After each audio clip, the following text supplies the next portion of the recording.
Center for the Study of World Religions, Harvard Divinity School. So I have the pleasure of introducing our speakers. I'll introduce people individually for their roughly 20-minute presentation. We will hear from 3 of our speakers in person. Christine is unfortunately not able to be with us in person and will be presenting on Zoom. And then once all of our speakers have shared their work with you, we will have time for audience Q&A at the end. So the first speaker in today's panel is Tarryl Janik. Dr. Janik is a lecturer in anthropology at the University of Wisconsin-Whitewater and will be speaking about the sacred sanctuary and the productive power of law. Welcome, Tarryl, to the stage.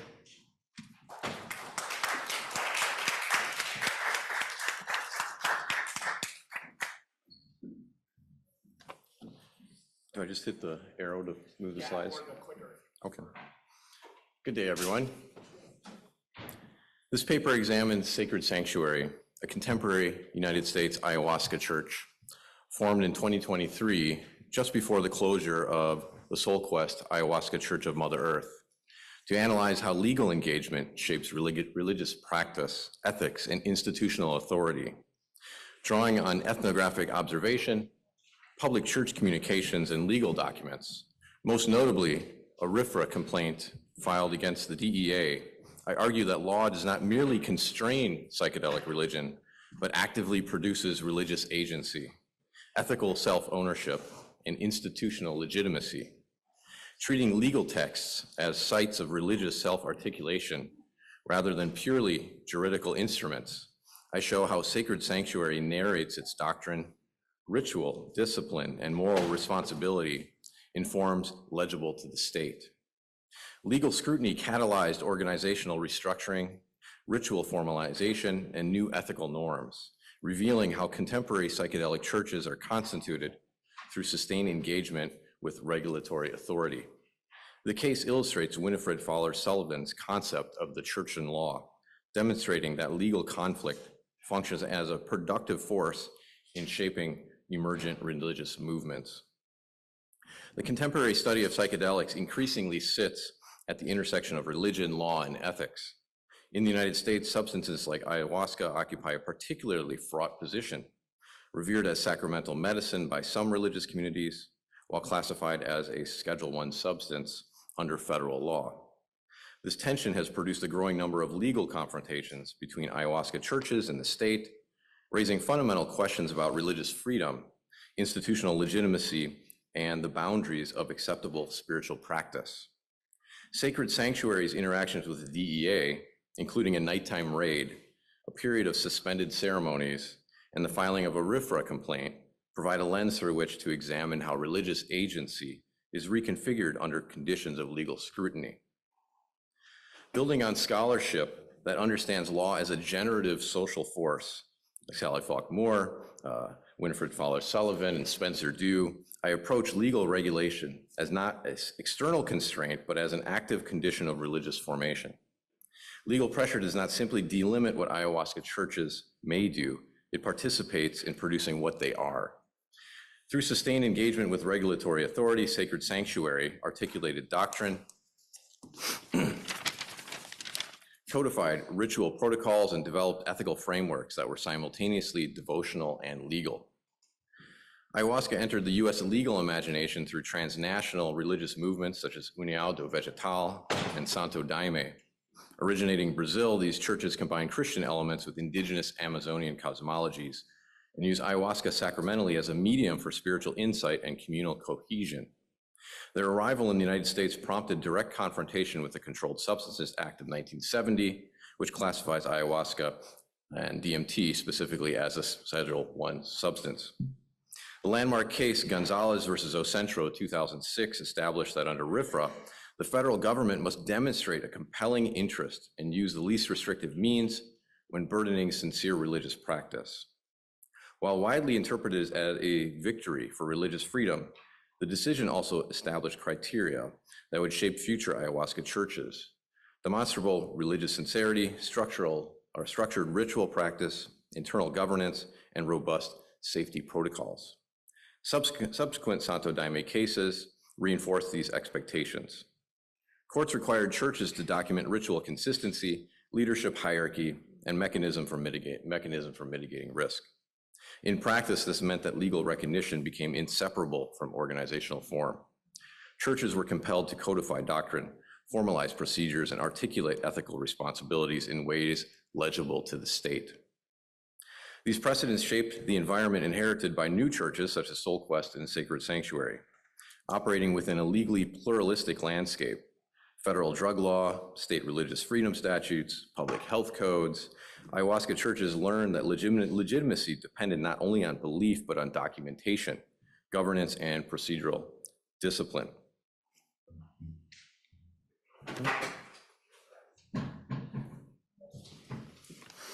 Founded in 2015 in Orlando, Florida, Soul Quest Ayahuasca Church of Mother Earth combined indigenous ritual elements with New Age and neo-shamanic frameworks. Its rapid growth reflected broader trends in U.S. psychedelic spirituality, attracting participants seeking healing, transformation, and alternative religious experience. From its inception, Soul Quest operated under legal ambiguity. While leaders pursued a religious exemption from the DEA, the church faced increasing scrutiny regarding its organizational structure, doctrinal coherence, and safety protocols. In 2021, the DEA denied Soul Quest's exemption request, citing concerns over religious sincerity and importation, storage, and the handling of ayahuasca. The church's legal vulnerability intensified following the death of Brandon Begley during a hybrid ayahuasca and combo ceremony. The subsequent civil lawsuit resulted in a $15 million jury verdict against Soul Quest and its leadership, precipitating bankruptcy filings and the church's closure. The case illustrates how legal accountability operates not only through criminal enforcement, but through civil litigation, shaping religious practice through standards of care, responsibility, and institutional control. Key here is Soul Quest's responses to legal pressure, making situational adjustments in the Sally Faulkner sense, codifying doctrine, restructuring governance, separating ritual from ancillary services, became templates for successor institutions. Sacred Sanctuary emerged directly from the institutional aftermath and church schism. Sacred Sanctuary was founded in 2023 by former Soul Quest members and facilitators Narelle and Laura. While retaining core ritual elements seen at Soul Quest, like weekend ceremonies, set and setting principles, post-ceremony integration, and sacramental ayahuasca use, the church implemented significant organizational changes informed by prior legal failures. These included explicit ethical guidelines, documented facilitator oversight, formal participant screening, and a clear separation between ceremonial practice and integration services. Sacred Sanctuary also altered its self-description, identifying as a non-denominational spiritual organization grounded in sacramental entheogenic practice rather than a syncretic neo-shamanic Christian church. From its inception, Sacred Sanctuary demonstrated heightened legal consciousness. Ceremonies were conducted openly but cautiously, governance structures were formalized early, and public communications reflected an awareness of regulatory risk. This legal attunement would become central following DEA direct intervention. In December 2024, Sacred Sanctuary was raided by the DEA, and ceremonies were temporarily suspended while authorities considered potential charges. No charges were ultimately filed, but the year-long period of uncertainty proved institutionally transformative. During the hiatus, church leadership engaged legal counsel, consulted advocacy organizations, expanded public communications on social media, and refined internal protocols. This period functioned not merely as crisis management, but as a site of institutional self-fashioning. Legal threat prompted the church to articulate its identity, ethics, and legitimacy with renewed clarity. Following the DEA's decision not to prosecute, Sacred Sanctuary resumed ceremonies in 2026. Members described the interruption as both destabilizing and spiritually formative.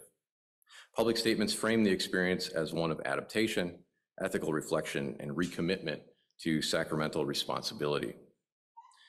Central to Sacred Sanctuary's legal strategy was the filing of a RFRA complaint against the DEA. Read ethnographically, the complaint functions not only as a legal document, but as a performative religious text. Throughout the complaint, Sacred Sanctuary narrates itself as a sincere religion within RFRA's jurisprudential framework, Ayahuasca is framed as an indispensable sacrament. Use is described as non-commercial and non-recreational, and members are positioned as facing coercive dilemmas between religious obedience and criminal sanction. Equally important are the detailed descriptions of governance, screening, safety protocols, and ritual discipline. These passages do more than satisfy regulatory requirements. They articulate an ethical claim. Responsibility, care, and accountability are presented as religious virtues aligned with legal expectations. The complaint thus exemplifies ethical self-ownership. Responsibility for ritual safety and spiritual outcome is distributed across leadership and participants alike. Legal pressure incentivizes the articulation of ethics in juridical form, transforming internal moral practices into external or externally legible safeguards. So,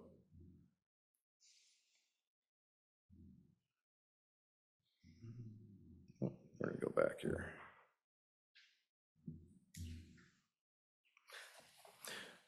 Three theoretical frameworks illuminate this case.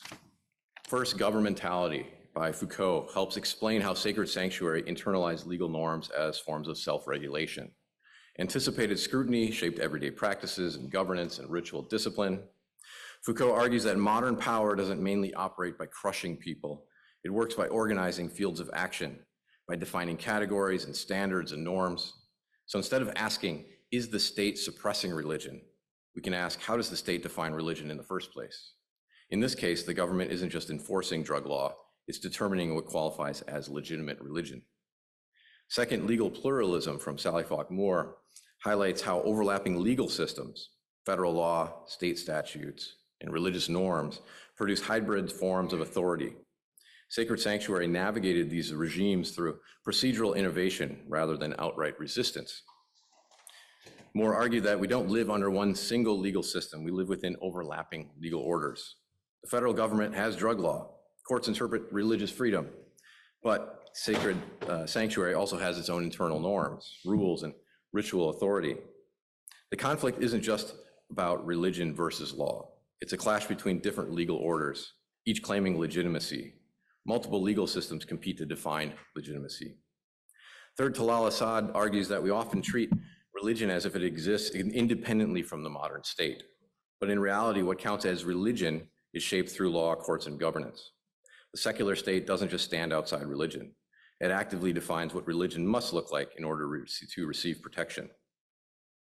When the courts ask whether Soul Quest or Sacred Sanctuary is a real religion, they're not neutrally evaluating something that already exists. They're participating in the production of religion as a legal category. Religion doesn't exist before a law, it is shaped through it. Winifred Fowler Sullivan's concept of the church in law further clarifies how legal systems actively produce religious institutions. Sacred sanctuary was not merely regulated by law, it was constituted through it. Doctrine, governance, and legitimacy emerged through sustained legal engagement. Sacred sanctuary demonstrates that religious agency is not diminished under regulation, but reconfigured. Members exercise agency by adapting ritual practices, formalizing governance, and articulating ethical norms responsive to legal pressure. Ethical self-ownership emerged as participants frame responsibility and consent and care as spiritual obligations. Legal scrutiny did not replace religious ethics, it reshaped how those ethics were articulated and enforced.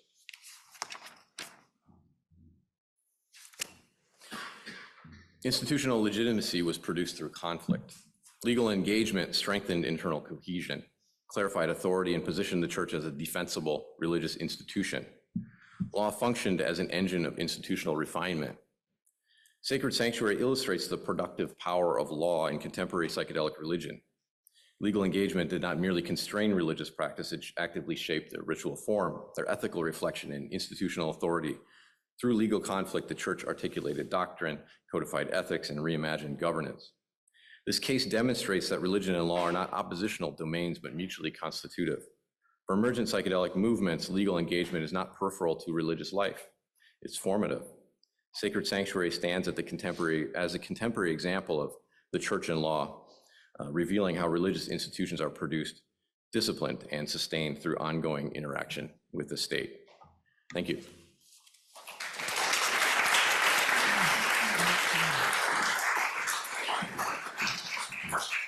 Thank you very much, Tarryl. Next up, we will have Jules Evans. And I should have mentioned at the beginning, just to save time and keep things going and for you not to have to hear my voice too much, I'm reading people's short bios, but if you'd like to know more about them and their work, that is in the on the website, which can be accessed through your QR code on the program. Well, am I not able to show this? There we go. Great. So Jules Evans is the director of the Challenging Psychedelic Experiences Project and is going to be speaking about Guruism. Thank you.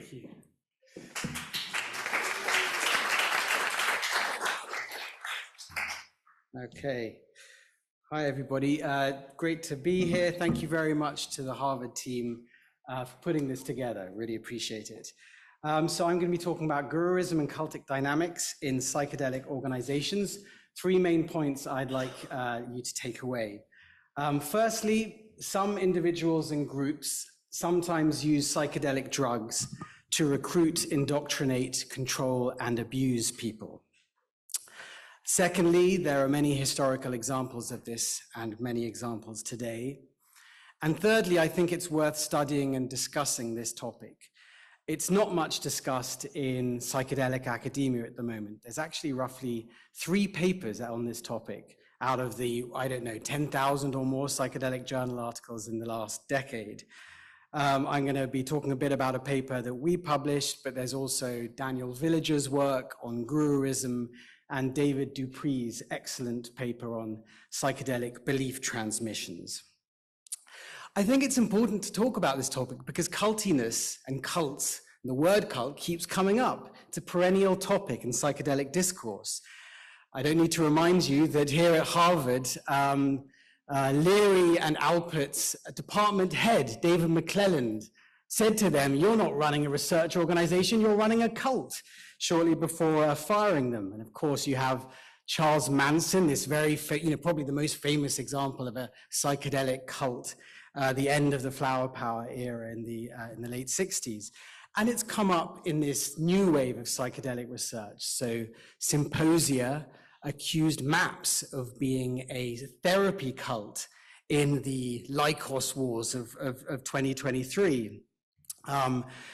A colleague, Matthew Johnson, of the late Roland Griffiths, accused him of playing the guru in the research center he set up at Johns Hopkins. Why have we not discussed it? Partly because there's a lot of controversy around terms like cult and brainwashing. There was this whole, still in some ways ongoing, very acrimonious and polarized debate known as the cult wars in the 70s and 80s. On the one side, you had new religious movements and sympathetic new religious movement scholars. On the other side, you had ex-members of some of these groups, evangelical families who had members in these groups, evangelical churches, cult deprogrammers, and anti-cult scholars. And these two sides really hated each other and often testified as opposing expert witnesses in cases. So it became extremely polarized. Black and white, there was little attempt at consensus, though there were some efforts. I think that both sides had valid points, but also blind spots. And psychedelics has sometimes been caught up in the cult wars. For example, in France, ayahuasca groups have been targeted as the drug was deemed a weapon of chemical submission. I'm going to use 2 terms, Guruism and cultic social dynamics, and I'm going to suggest that psychedelics amplify these 2 processes. So first of all, what is Guruism? Well, a guru is a charismatic leader, teacher, or healer who's seen as particularly advanced or awakened, one to whom followers surrender in order to receive their wisdom. Guruism was a term used by the psychiatrist and cult expert Robert Lifton to characterize an unhealthy 2-way dynamic, on the one hand of excessive or total surrender and worship on the part of the follower, and on the other hand, ego inflation and megalomania on the part of the guru. So it's a kind of 2-way feedback process. What about cultic social dynamics? This is a term kind of developed by Lifton and refined by Janja Lalich. First of all, what is a cult? That is a very disputed term. And it's disputed partly because it's used in two different ways. One is the kind of common general use of an organizational movement characterized by intense belief or devotion. So you could talk about the cult of Bitcoin, the cult of the Grateful Dead, the cult of MAGA, just something that people are really into. And then another meaning of the term where it's often used is of a high control organizational movement that uses coercive control, undue influence, and sometimes criminality to recruit, maintain, and exploit members. It's not really about beliefs, it's about behaviors. So what about cultic social dynamics? Now, this is not necessarily the same thing as brainwashing. Brainwashing is a now a rejected term because it was used in the 70s to mean like some kind of magical process where you just go to one transcendental meditation meeting and your free will instantly disappears, and that's it, you're in it for the next 10 years. And that has been rejected. So most people who join new religious movements leave them of their own free accord, often after just a few days or weeks. So there's no magical process called brainwashing. What there are is just social persuasion, social dynamics, the power of charisma, conformism, and peer pressure. People adopt the beliefs and habits of groups sometimes that they join and do things that they wouldn't have dreamt of doing before joining the group. Lifton tracked how this can occur in cultic groups, by which I mean high control groups. Tactics like deceptive recruitment, love bombing, inviting people to special transformative events, which might include things like deep meditation or psychedelics, introduction to a charismatic leader and transcendent cause, a gradual tightening of control over members' thoughts, beliefs, emotions, and behavior, as well as their sex lives and finances, dissolution of individual boundaries, and total surrender to the group or leader. There can also be an exhausting work routine, isolation from non-members, us versus them thinking, no criticism is allowed, and harms and abuses are hidden. That probably doesn't sound very alluring. So we should remember the reason people stay in groups for years is because they receive something positive, transcendent meaning, magical experiences, intense community, bonding through suffering, and a total framework for life. So group dynamics, conformism, and social persuasion occur in all organizations.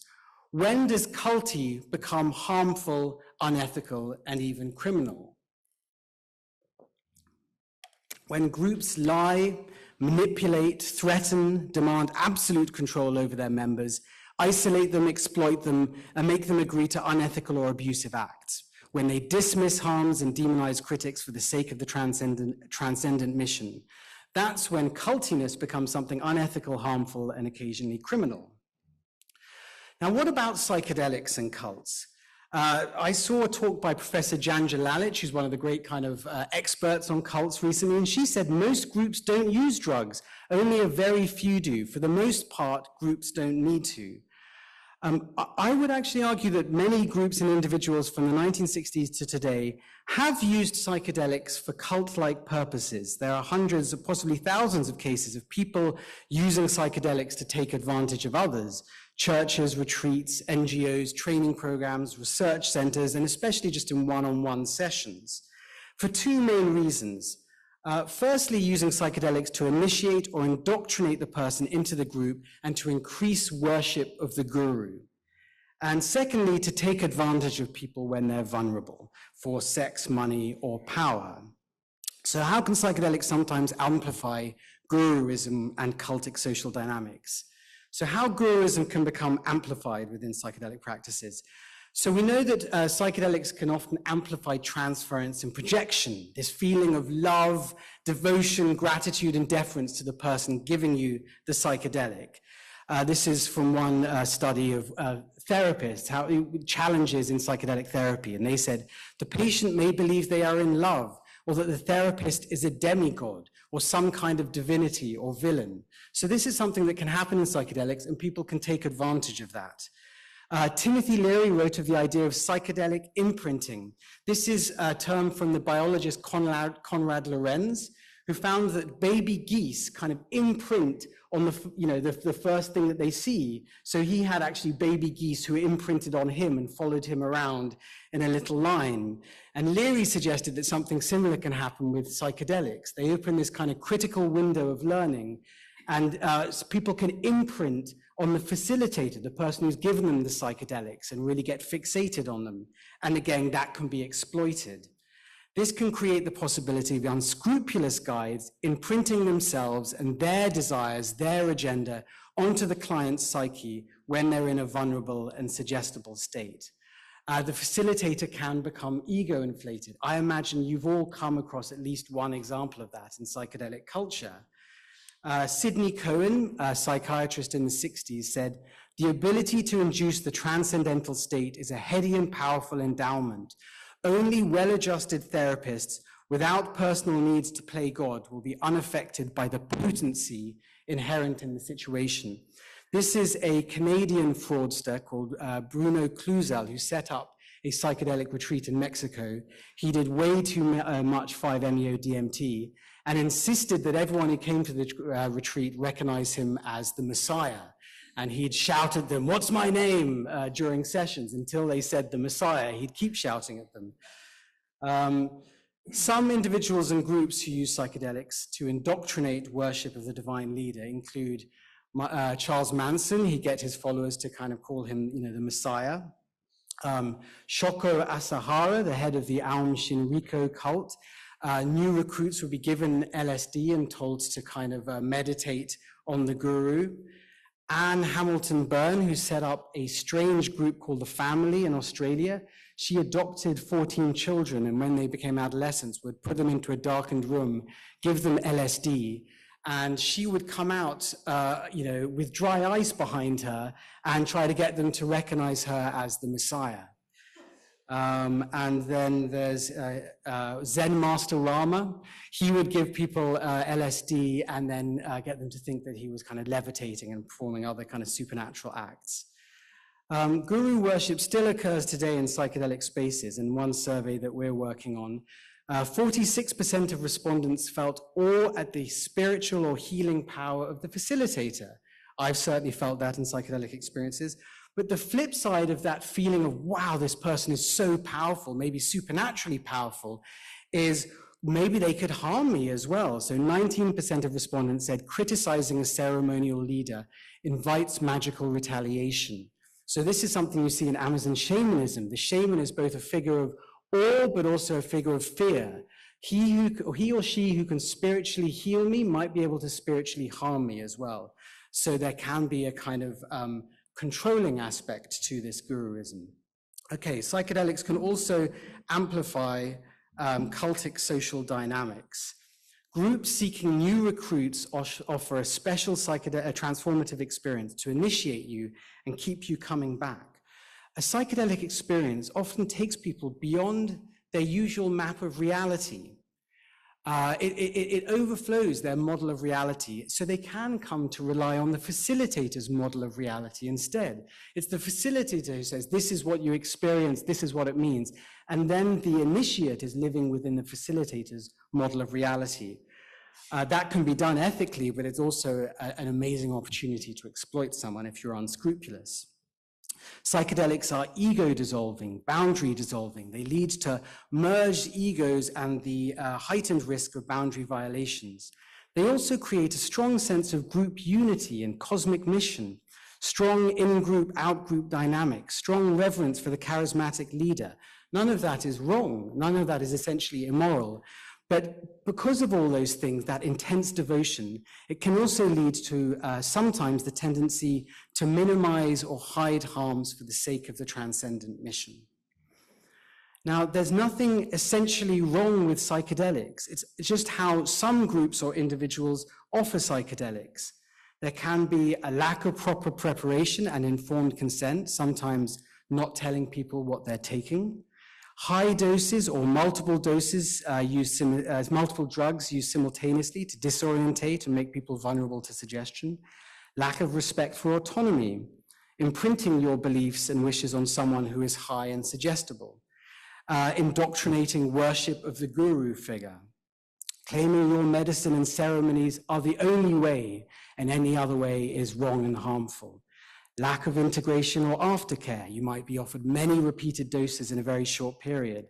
And disregard for harms and abuses. Don't speak up, you'll harm the movement. And of course, the big one, taking advantage of vulnerable people for sex, money, or power while they're seeking healing or spiritual guidance. So what could be done to minimize unhealthy Guruism and cultic social dynamics in psychedelic organizations? For individuals, be aware of the risk in psychedelic and non-psychedelic organizations and relationships of coercive control. Listen to your instinct and conscience when alarm bells ring. Often the people I interview who feel like they were in a kind of unhealthy cult type group said there was a moment when they red lights were flashing, but they often didn't listen to it at the start and they regretted it later. Listen to whistleblowers and be prepared to speak up and challenge leadership and groupthink. Institutional safeguards might include things like licenses, supervision, ethics codes, independent ethics boards, some of the things that it sounds like the Sanctuary group might have introduced. Well-established complaints procedures, strong independent board members, education about Guruism or cult dynamics, transparency, robust media coverage, organizations, listen to reviews and feedback, enforce consequences for misconduct. We're seeing at the moment the Santo Daime Church in Brazil. What happens when a tradition doesn't act firmly and strongly about abuses quickly? It can build up over years and years and just cause that tradition a lot of problems.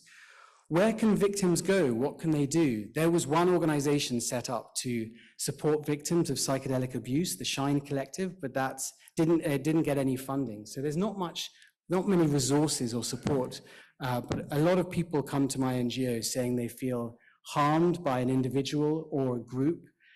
They often use terms like cults, and there's not much support for them. Okay, those are my emails. Thank you very much.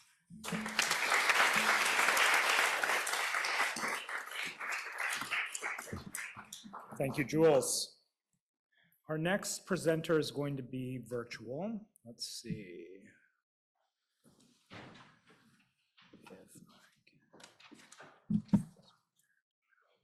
Christine, are you on the Zoom? Great. I am. I'm here. Yay. Okay. Let me make that big. And all right, so Christine Diindiisi-McCleave is an advocate and researcher with the Indigenous Medicine Conservation Fund. Take it away, Christine.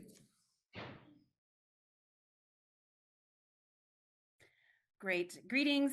Bonjour and Dinaway Magani Duke, Diindiisi Indigenicas, Makinak Waju and Dunjiba, Megizi and Dudame.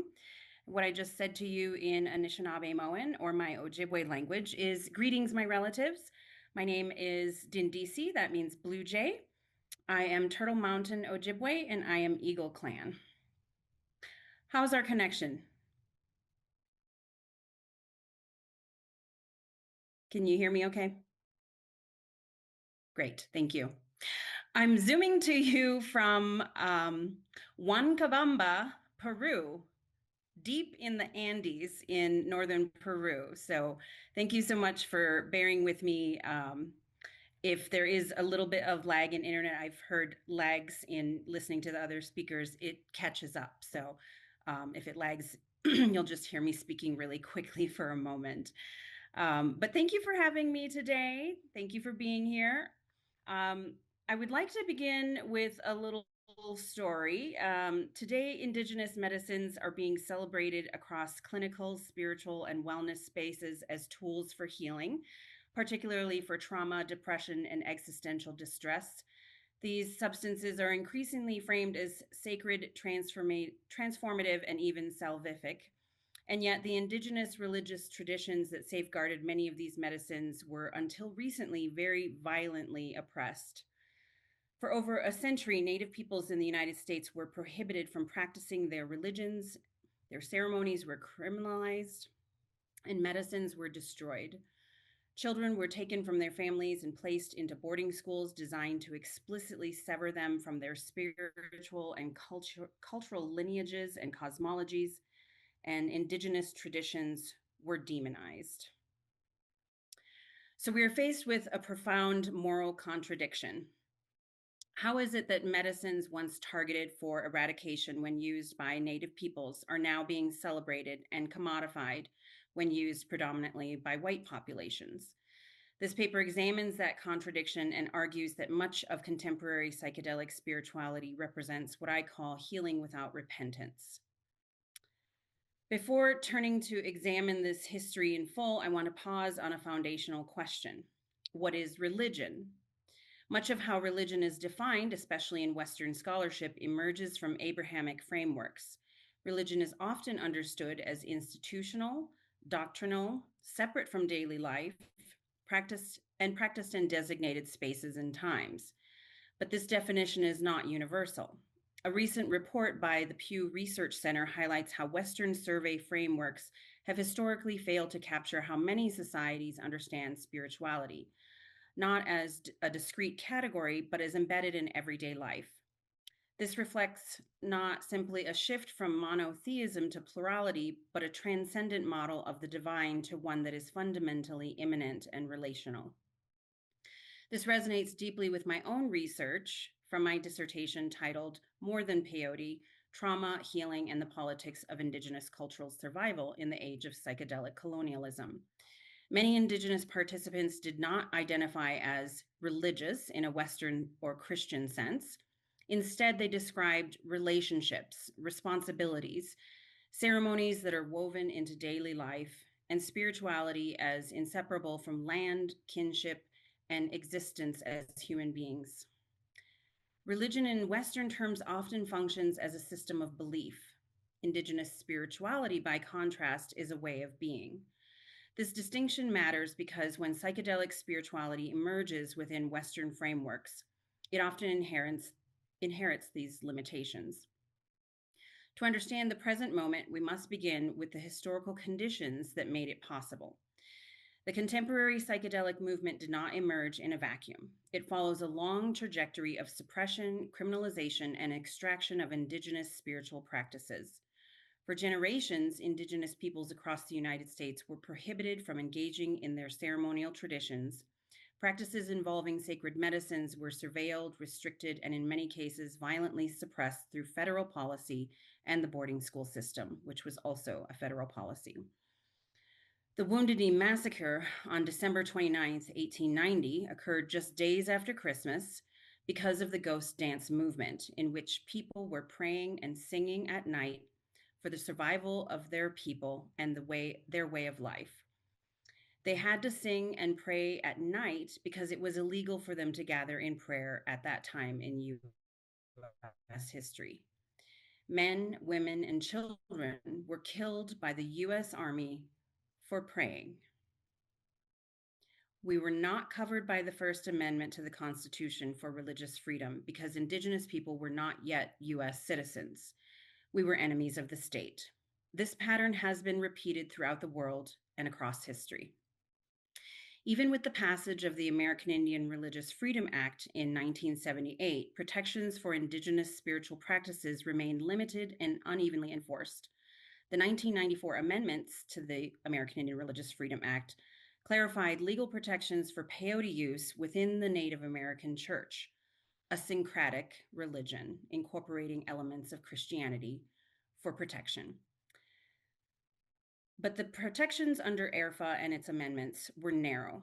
They were applied specifically to enrolled tribal members and not to broader Indigenous cosmologies or practices outside the federal recognition system. Religious freedom in this context was not fully restored, but conditionally recognized. At the same time, the very substances and ceremonial frameworks that were restricted in Indigenous contexts became objects of scientific inquiry and later therapeutic and commercial interest. Mid-20th century psychedelic research drew from Indigenous knowledge systems, often without consent or acknowledgement, translating relational and ceremonial practices into clinical frameworks. This pattern reflects a broader structure of settler colonialism. Indigenous knowledge is first suppressed, then extracted, and finally reintroduced under new terms of legitimacy, terms that are largely controlled by non-Indigenous institutions. What we are now witnessing today is not simply a renaissance, but a reconfiguration of access and authority. Psychedelics are being legitimized within medical, legal, and commercial domains, while the Indigenous communities who have stewarded these medicines continue to navigate restrictions, ecological threats, and ongoing struggles for sovereignty. This historical asymmetry is not incidental, it is foundational. It shapes who is recognized as a legitimate knower, who benefits, and whose spiritual practices are protected, regulated, or commodified. In this contemporary moment, psychedelic spirituality often presents itself as expansive, inclusive, and syncretic. Practitioners draw from multiple traditions, including Indigenous ceremonies, Eastern philosophies, yoga, gurus, chakras, plant medicines, and other Indigenous frameworks. At first glance, this may appear as openness, but we must inquire what is actually happening in this process. When elements of multiple traditions are selectively adopted without deep understanding, accountability, or relationship, they can become detached from their original meanings. This raises a deeper concern. Are we witnessing the emergence of new spiritual formation, one built through the extraction of existing traditions? And if so, what happens to the traditions from which these elements are taken? Scholars such as Kim Tallbear have described this dynamic as part of what she calls white possessive, a structure in which settlers seek not only to occupy land, but to claim identity, knowledge, and even indigeneity itself. In this sense, psychedelic spirituality can function as a form of settler self-indigenization, a process that both emulates and erases Indigenous peoples. Drawing from my research findings, my research centers the perspectives of Indigenous participants across the United States. Across both quantitative and qualitative data, a consistent pattern emerged. Participants did not locate healing in the substance itself. Instead, healing was understood as relational, grounded in community, ceremony, responsibility, and continuity with ancestral knowledge. Quantitatively, responses reflected a high degree of concern regarding the expansion of psychedelic access outside of Indigenous governance structures. Participants expressed skepticism towards dominant narratives that frame psychedelics as universal tools for healing, particularly when divorced from cultural context and responsibility. Qualitatively, these concerns deepened. Participants spoke directly to issues of cultural appropriation, spiritual misrepresentation, and the commodification of sacred practices. Many described a sense of déjà vu, recognizing in the current psychedelic movement patterns that mirror earlier histories of extraction and erasure. Importantly, participants did not reject healing. Rather, they questioned the conditions under which healing is being pursued and who is authorized to define it. Participants did not describe this moment as innovation. They described it as familiar. Familiar in the sense that Indigenous knowledge is once again being taken up, translated, and circulated without accountability to the communities from which it originates. This distinction is critical. It challenges the dominant framing of the psychedelic renaissance and instead positions the current moment within a longer continuum of colonial encounter, one in which terms of legitimacy have shifted, but the underlying dynamics remain. In my dissertation, I call this spiritual hypocrisy and historical amnesia. And this brings us back to my central argument. What we are witnessing is not simply cultural exchange. It is a pattern that raises serious ethical and theological concerns. When individuals from societies that historically participated in the suppression of Indigenous religions now seek healing through those same traditions without engaging that history, we encounter a form of historical amnesia, spiritual bypassing, and moral contradiction. The pursuit of healing becomes disconnected from the conditions that made such healing possible.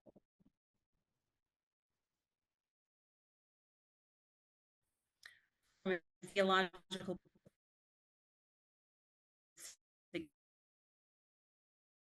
because in many traditions, including Christian, healing is transformation and perhaps most importantly, repair.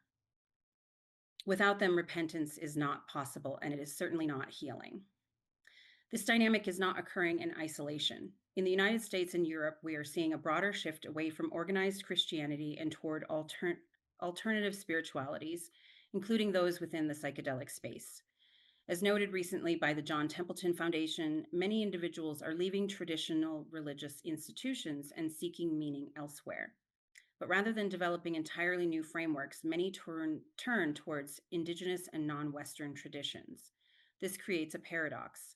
The same historical trajectory that contributed to the suppression of Indigenous religions is now producing a spiritual vacuum, one that is filled by drawing from those very traditions.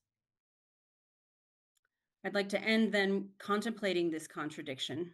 Psychedelic substances are now framed as tools for healing, but the traditions that carry them forward were nearly destroyed. The question is not whether healing is possible, it is whether we are willing to pursue a form of healing that includes accountability, justice, and repair, as well as transformation. Because without these, we are not healing. We are simply perpetuating historical structures of harm, only now they are packaged as healing. I leave you with this final thought from my research, that healing is not found in just the medicine itself. It is found in the relationships, responsibilities, and cultural continuity of our ancestral lineages. And without that, the narrative of true transformation and healing is incomplete. Thank you.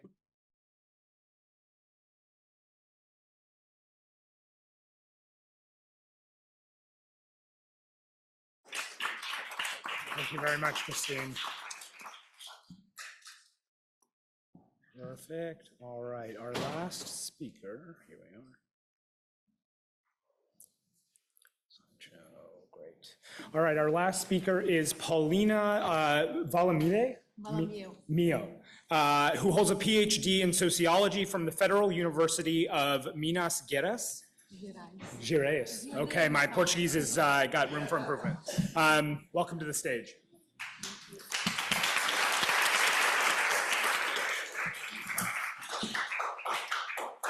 So you turn on this projector if you want. I don't know if it's going to bother you. Okay. Thank you. So, hello everyone, both those present here and those joining online. I would like to begin by thanking Harvard Divinity School for hosting another edition of Psychedelic Intersections. And also, I am deeply grateful for the institutional support that I had from Harvard, and that made it possible for me, a Latin American lesbian woman, to be here today. So my name is Paulina Valamiel. I am a sociologist of religion, and I hold a PhD in sociology, just like Jeffrey said. And I am also communications associate at Chacruna Institute and the co-founder of Hijas del Sur, which is this Latin American network of psychedelic women. Well, today I will present research drawn from my doctoral work, in which I examine the role of women in the globalization of ayahuasca. And in this particular presentation, I will just talk a little bit about women ayahuasca and spiritual possession in the Santo Daime religion. And I focus on a crucial dimension of women's experiences, one that invites us as scholars into the terrain of alternative epistemologies. The main objective here is to examine the mechanisms through which trance and possession experiences may foster women's leadership and protagonism with these communities, particularly outside Brazil. I have some research questions to begin with. First one, does ritual possession under the influence of ayahuasca produce any expansion of agency, protagonism, and or political visibility for women within Santo Daime communities abroad? In what ways does the experience of possession enhance women's charisma, social authority, or potential for leadership in these communities? How can this phenomenon inform broader research on the intersections of psychedelics, gender, and religious authority? Well, the hypothesis I have is that possession creates a specific ritual circumstance that enables women to acquire charisma, integrate the psychedelic experiences of themselves and of the others, and occupy positions of political preeminence within these daime communities, especially abroad. Well, the methodology that I use is a multi-sited ethnography that was conducted across different countries, combined with an approach that I refer as an initiatory sociology. This initiatory sociology is inspired by the anthropologist Jérôme Sauty and his proposal of an initiatory anthropology that goes beyond the conventional participant observation. In adopting an initiatory sociological approach, it is important to acknowledge my own position.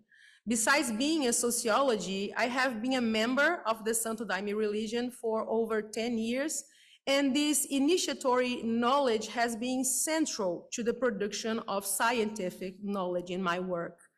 I understand that contexts such as Santo Daime and other psychedelic religions demand more than mere observation. To access deeper layers of embodied knowledge, they require lived engagement within their cultural frameworks. In addition, I must mention that I conduct in-depth interviews with almost 30 women from diverse countries, so including Brazil, Argentina, United States, Canada, Belgium, Finland, Netherlands, Portugal, Italy, Spain, Israel, Japan, and Australia. All of these participants were leaders, mediums, practitioners, and they provided access to their trajectories, their interpretation, and their embodied experiences. But first of all, to start with, maybe you are not familiar with the Santo Daime religion.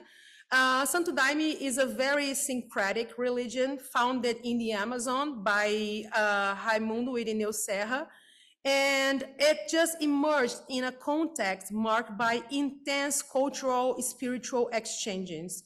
So Santo Daime brings together multiple influences.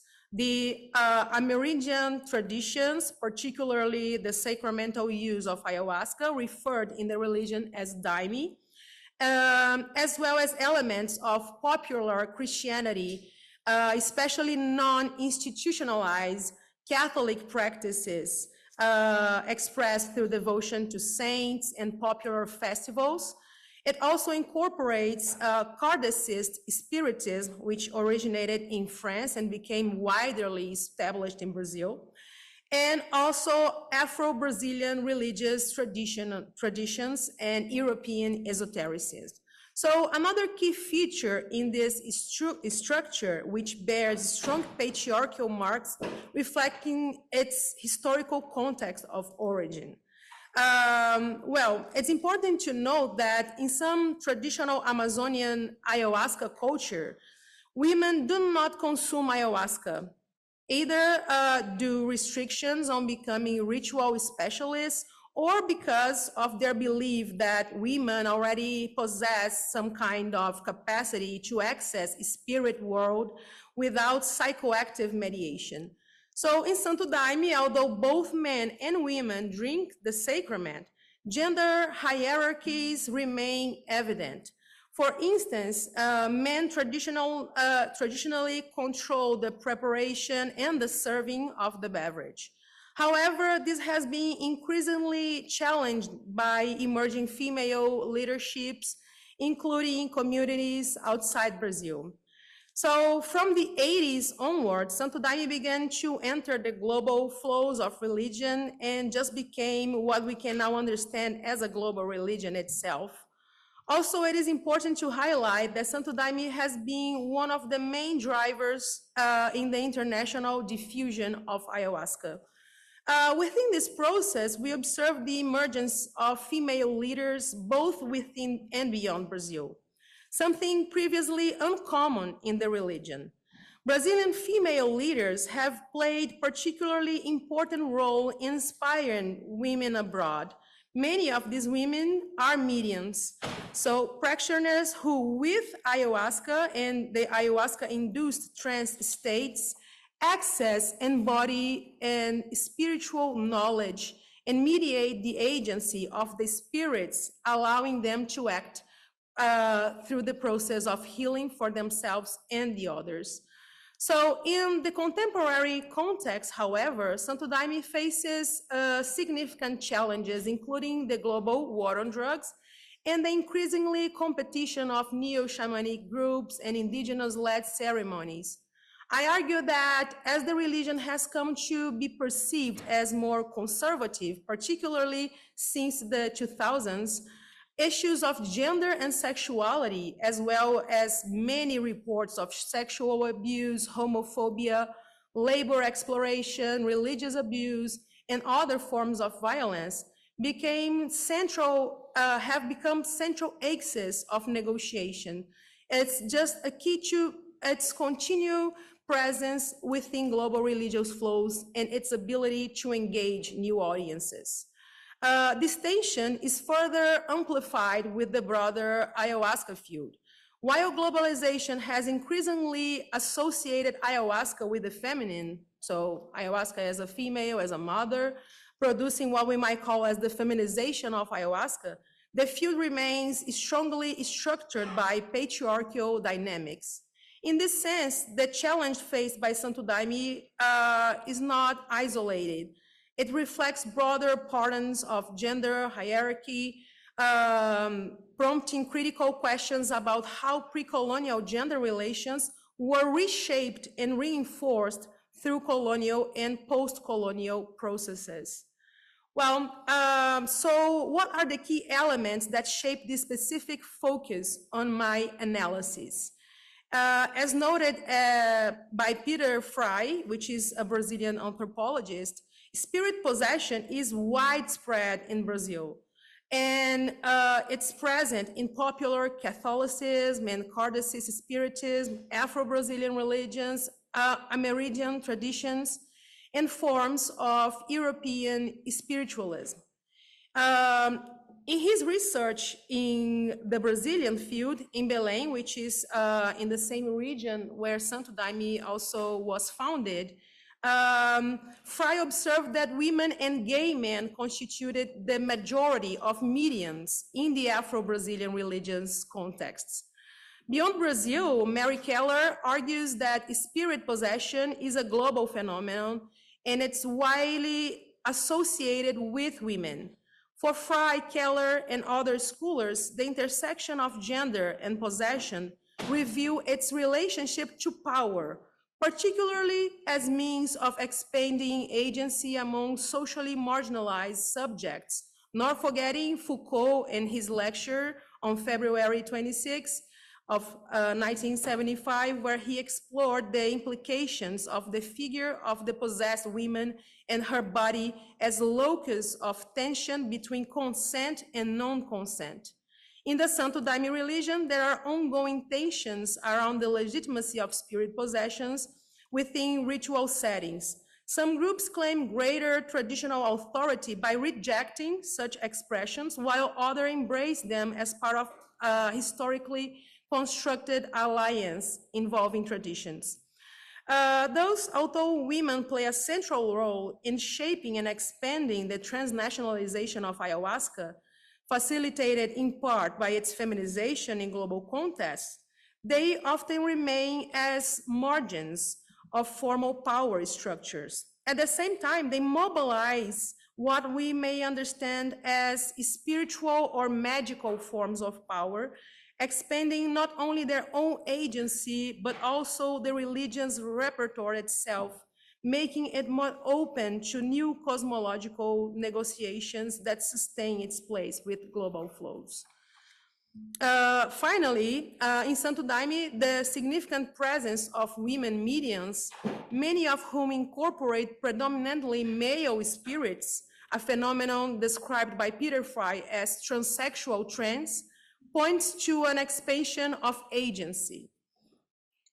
So among the material expressions of these forms of agency is the alliance between Santo Daime and Umbanda, which is an Afro-Brazilian religion, where trance and the incorporation of spirits are the core of the rituals.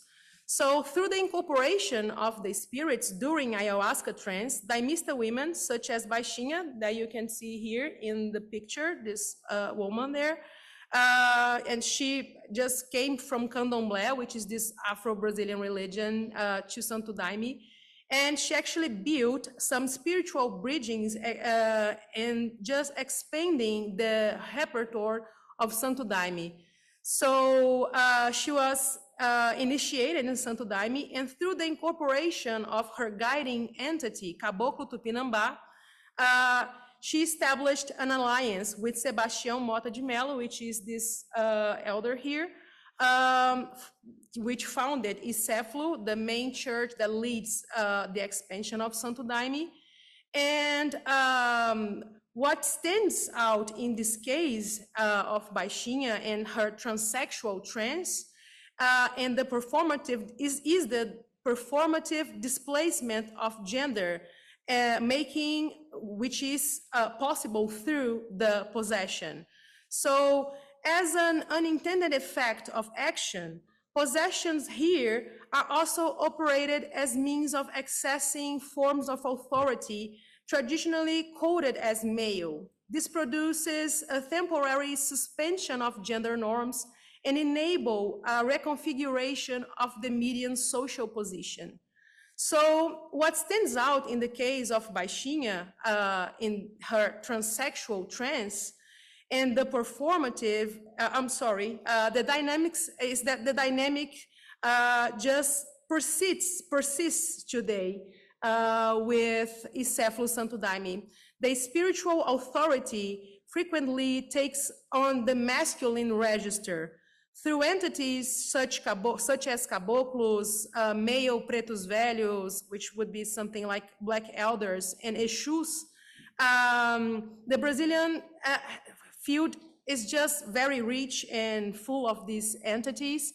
And by just incorporating these entities, and which are male, we have some kind of mediation that I just wrote down here in the slides, which these female leaders, they are negotiating with the marginal feminine, the dominant masculine, also invisibility and also institutional power, tradition, innovation. So they basically are acting on these two different polarities sometimes. And well, what we see here is that with this process, female mediums emerge as key agents in the transformation of Santo Daime cosmology and ritual aesthetics. In collaboration with ayahuasca and the spiritual entities, they do not merely mediate experiences, they actively participate in adapting the religion to new cultural contexts. So, through their experience, women have become central healers within Santo Daime, organizing and acting as mediums in the Santa Casa de Cura in Céu do Mapiá, which is in the Amazon and is the main place where Iseflo is located, is the main base of Santo Daime in Brazil. And the religion and, well, their healing in Santo Daime, in Santa Casa in Mapiá, the healing practices involve ayahuasca, spirituality, and collaboration with medical professionals, including doctors and psychiatrists, creating a clear dialogue between popular, esoteric, ancestral knowledge and contemporary medicine. In both Brazil and specifically here in the United States, I would venture to say that these women have built bridges between the spiritual and therapeutic use of ayahuasca. Thus, one could argue that women already associated with the domain of mystery due to their marginal position, radicalize this association through spirit incorporation. This generates a dual effect, an expansion of individual agency as women come to speak with spiritual authority, guide, heal, and console others, gaining ritual centrality even without occupying formal positions. And at the same time, an expansion of the religion's repertoire itself, making Santo Daime's cosmology more porous and adaptable.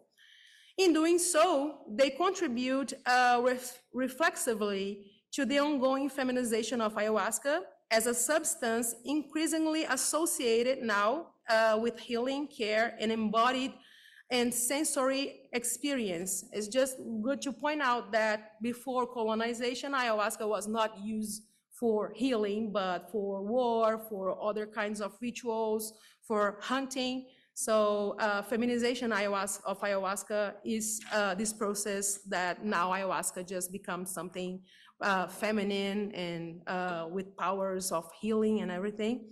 So within a rich pantheon of spirits and expressive bodily practices, we see women and their spirits working together in ways that also resonate with the contemporary psychedelic renaissance and with what the psychedelic renaissance has been describing as integration.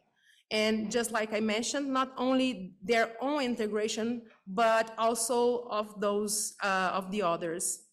So basically, we can say that these dynamics directly challenge key assumptions within contemporary psychedelic science, which is often marked by anthropocenic bias. They also complicate certain strands of Western feminism that tend to equate agency exclusively with individual autonomy. What emerges instead is a notion of distribute more than human agency in which women, plants, and spirits co-produce experiences, knowledge, and transformation. Well, so to wrap it up, taken together, these findings allow us to return to the initial questions guiding this presentation.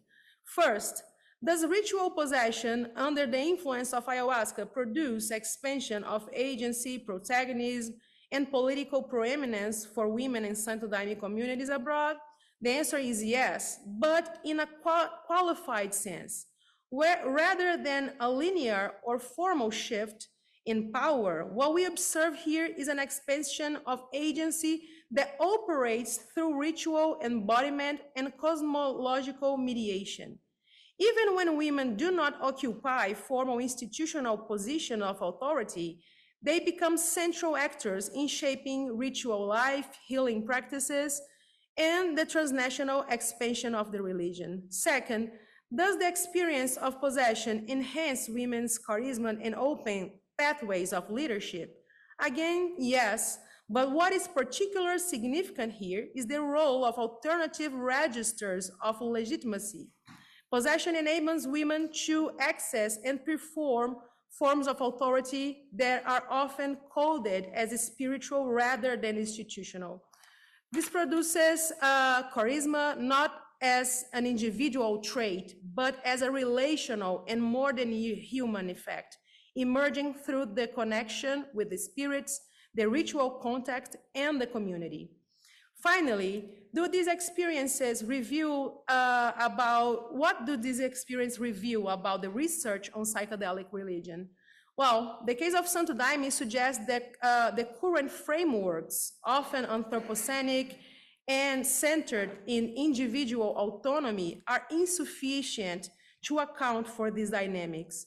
They call for a greater attention to embodied experience as sites of knowledge production, to the specificities of female agency, and to the ways in which women act as cosmopolitical agents, mediating between human and more than human worlds, and actively shaping the conditions through which knowledge, healing, and authority emerge. In particular, their engagement with ayahuasca integrates both spiritual and therapeutic dimensions, allowing women to act as healing apparatuses, creating bridges between ritual, psychoactive experiences, and clinical or psychosocial forms of care. This phenomenon invites us to consider how feminine itself and its historical marginal position may be particularly operative in altered states of consciousness, opening distinctive pathways for access, mediation, and transformation. In the context of Santo Daime's transnationalization, these flexibilizations do not dissolve epistemic asymmetries. Rather, they reveal a field of negotiation in which different regimes of knowledge and authority encounter one another. They generate tensions and mutually transform, albeit unevenly. This tension constitutes the analytical power of the case, offering a lens through which research on psychedelics, gender, and religious authority can be reconsidered. Crucially, it's through women's embodied experiences of spirit possessions, their visions, voices, embodies, as both vessels and agents. So these negotiations, the female mediums, they do not negotiate or experience ayahuasca and spiritual trance as passive agents. They actively craft, negotiate, and reshape the boundaries between village and urban world, between indigenous and modern epistemologies. Through their integration of psychedelic experience, spiritual work, and therapeutic practices, their bodies become central sites where competing regimes of knowledge and power are articulated, contested, and temporarily reconfigured, offering critical insights into how psychedelics intersect with gender, religious, and authority. So that was it. These are some of my biographic references, biographic experiences, and yeah, this is my email if you want, if you guys want to send me an email. I'm sorry for my English. I hope it could be understandable for you guys. And that's it.